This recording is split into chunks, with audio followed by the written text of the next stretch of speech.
முதலமைச்சரிடம் நாகை மாவட்டத்தின் வளர்ச்சிக்காக பேச உள்ளதாக தொழில்துறை அமைச்சர் டிஆர்பி ராஜா தெரிவித்துள்ளார்.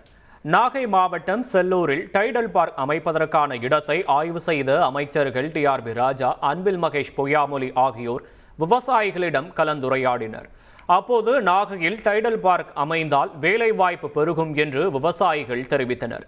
அதற்கு பதிலளித்த அமைச்சர் டிஆர்பி ராஜா, பச்சை துண்டு போட்டு விவசாயிகள் டைடல் பார்க் கேட்பது மகிழ்ச்சி அளிப்பதாக தெரிவித்தார்.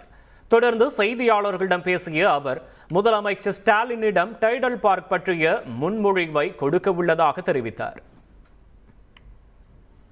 இந்த நாகைக்கு அடுத்த கட்ட வளர்ச்சி நிச்சயமாக வர வேண்டும். என்ன பண்ணால் டைடல் பார்க் போல் ஒரு நிறைய டெக்கு படித்த பிஇ படித்த ஐடி செக்டரில் படித்த பசங்க இங்கேருந்து பிள்ளைகள் நிறைய தூரம் போயிட்டு அங்கே போய் பணிபுரிஞ்சு வராங்க.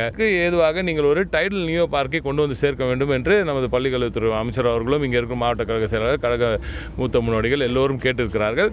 மாண்புமிகு திராவிட நாயகன் கழக தலைவர் அவர்களுக்கு கனிவான பார்வைக்கு இதை கொண்டு போய் சேர்ப்பேன். நாளைக்கு எங்களுக்கு இண்டஸ்ட்ரீஸ் ரிவ்யூ இருக்குது. அந்த ரிவ்யூலேயே நிச்சயமாக நாகையின் தேவையை குறித்து நான் பேசுவேன். செய்திகளை உடனுக்குடன் தெரிந்து கொள்ள உடனே சப்ஸ்கிரைப் பண்ணுங்க.